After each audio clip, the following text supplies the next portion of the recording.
Hi guys, so in this video I want us to talk about hyperkalemia. Um, hyperkalemia. Hyperkalemia is a very big topic and it's a very important topic as well.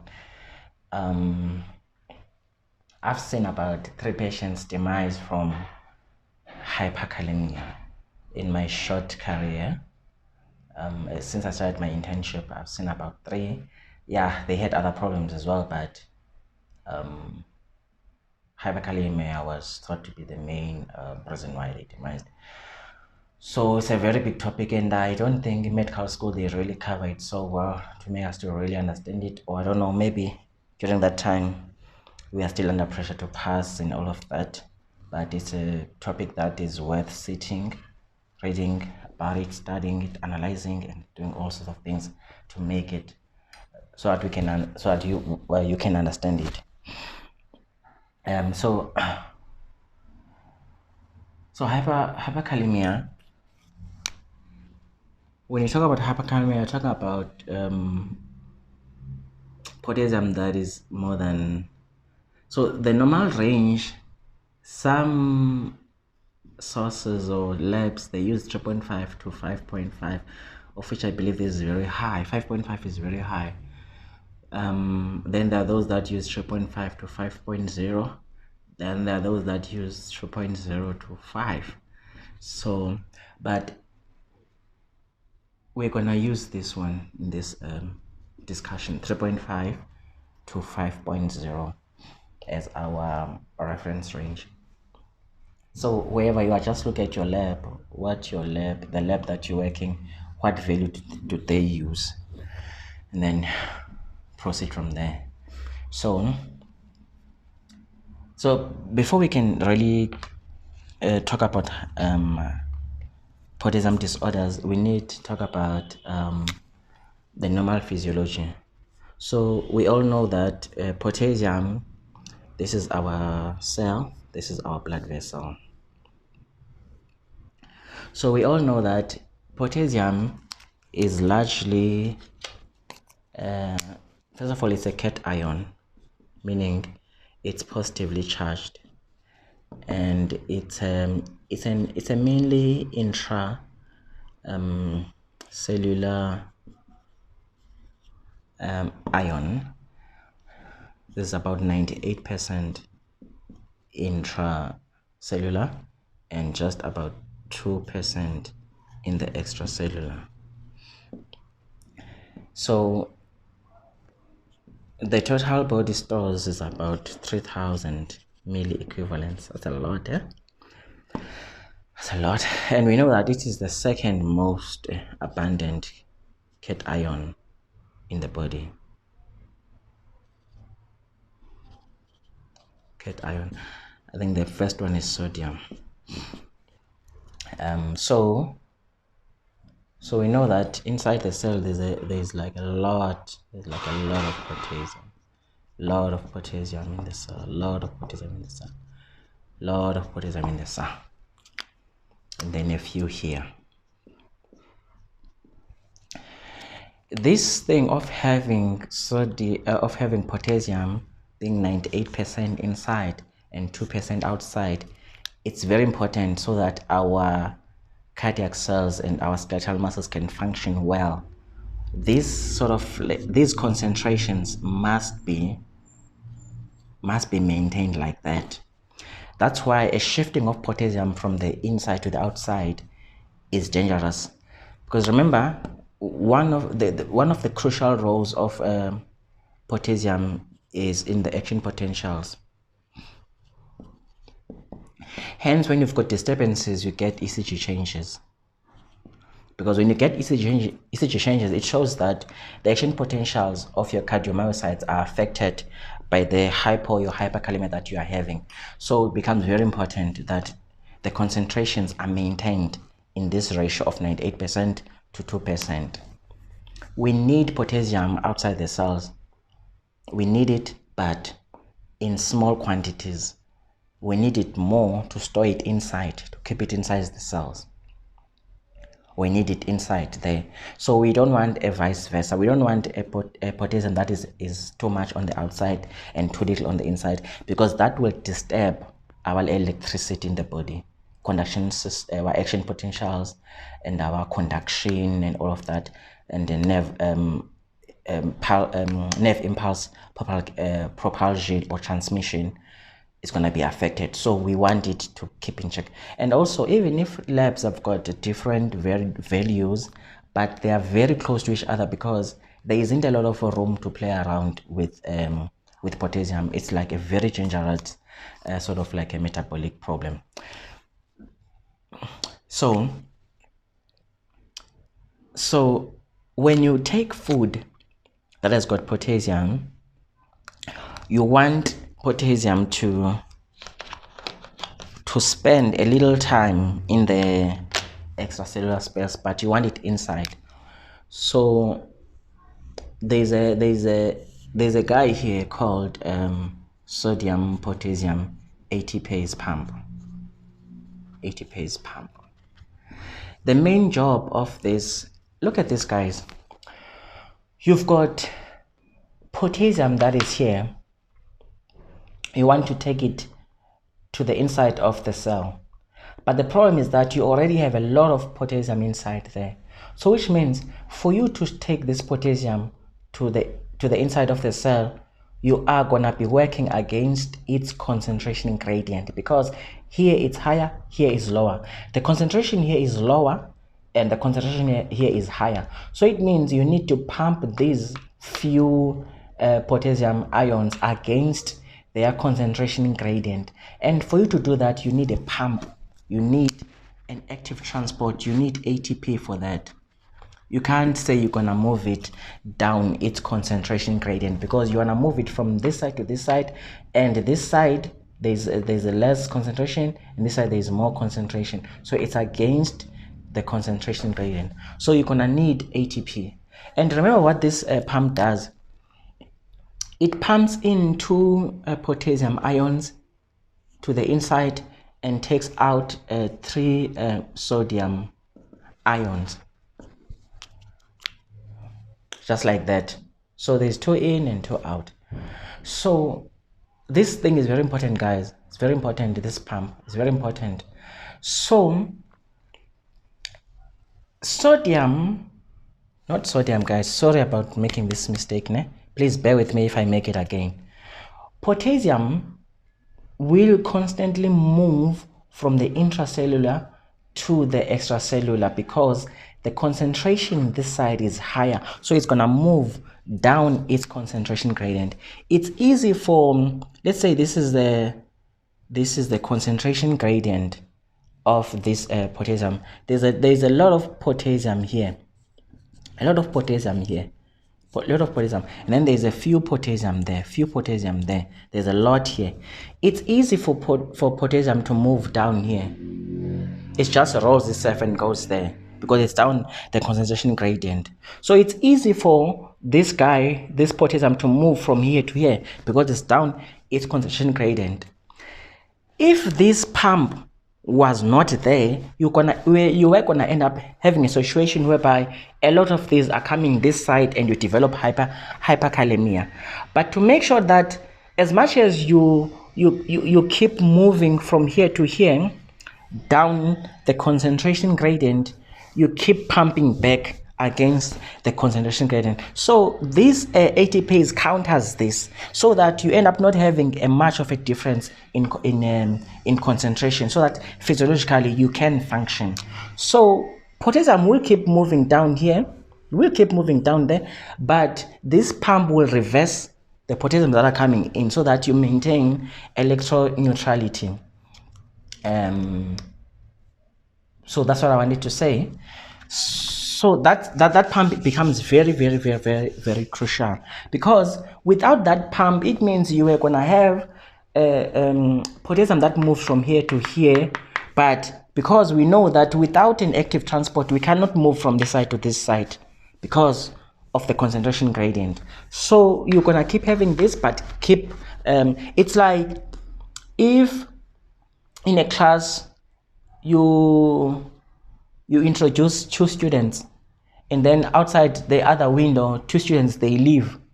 Every time you introduce, students leave, so you end up maintaining a constant number of your students in the class. So that's something like that. But if this guy was not working, you were gonna keep sending in up until the class is too full, and then you end up spreading corona in the class. I'm joking. So you end up having a lot of people inside, and the space will run out. So it's important to have this pump. The reason why I'm explaining about this pump is because there are things that stimulate this pump to do this job, to enhance its function.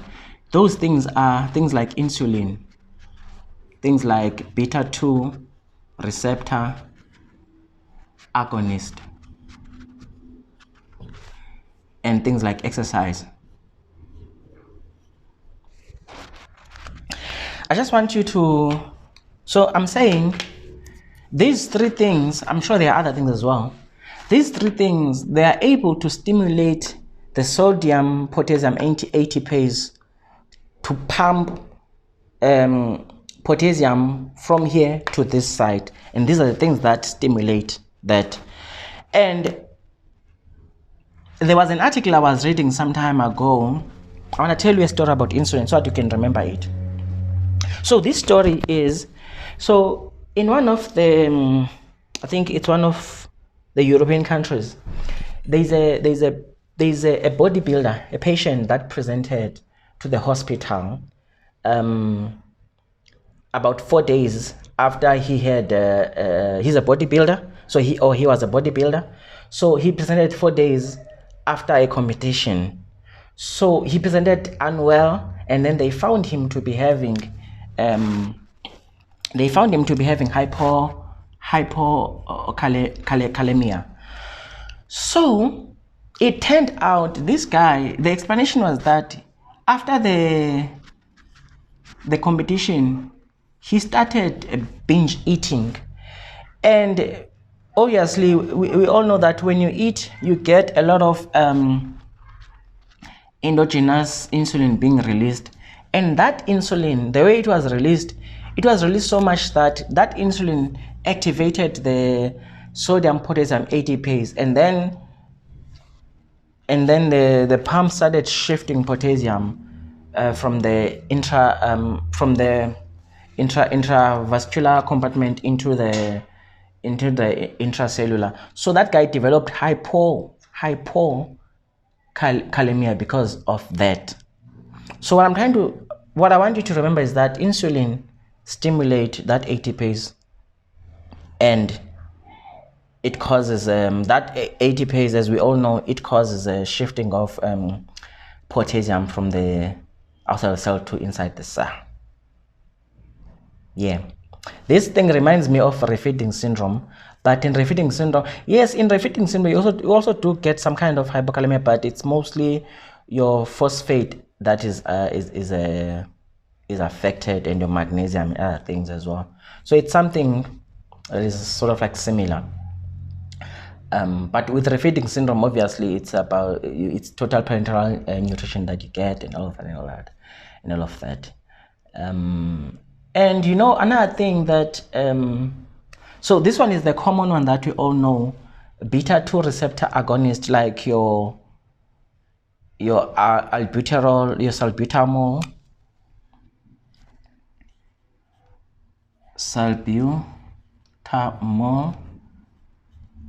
albuterol. So these are your beta-2 and others. These are your beta-2 receptor agonists. These are bronchodilators. But that's why when you've got hyperkalemia, as we're going to talk about later on, that when you've got hyperkalemia, you can use this to shift potassium from outside the cell to the inside of the cell. You can use this. So the mechanism is that these drugs, they stimulate beta-2 receptors. They stimulate them, and they stimulate this stimulation of beta-2 receptors stimulates the sodium ATPase pump to do its job of shifting potassium from the outside of the cell to the inside of the cell. which means that when you've got a patient, and the dose that is used for shifting potassium in hyperkalemia is about 4 times or 5 times higher, or 3 times, 3, 4, 5 times higher than the dose that is used for bronchodilation. So it's not the same dose. But if you've got a patient that has been on beta-2 receptor agonist, it's worthwhile to put them on cardiac monitoring, and do a VBG just to check if they're developing any kind of hypokalemia. And let's talk about exercise as well. And another thing that can do that is also fasted states. Prolonged fasting, because when you are fasted, you've got insulin deficiency. You've got a low insulin. So your low insulin will, because it's low or it's deficient, it will not stimulate this guy. So you might develop hyperkalemia from fasting as well. So that's what I wanted to say there, even though not very common, but it's something that can happen. So now that we have that out of the way, now let's talk about the causes of hyperkalemia.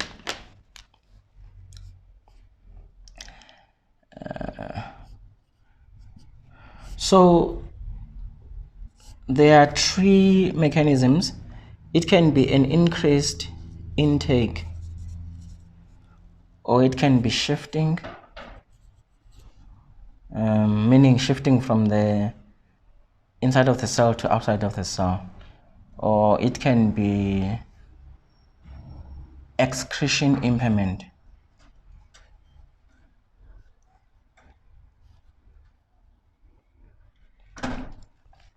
So with intake,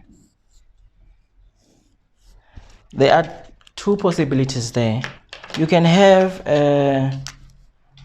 oral, or you can have IV, like giving a patient a drug that has got a lot of potassium in it, IV, and this patient is likely to have complications, because if you give it as a bolus, you are not giving the body a chance to excrete it. So before they can excrete the excess, they would have already developed some complications like ECG changes, and then end up in asystole. So that's your IV. With oral, I want to put a star here. Why?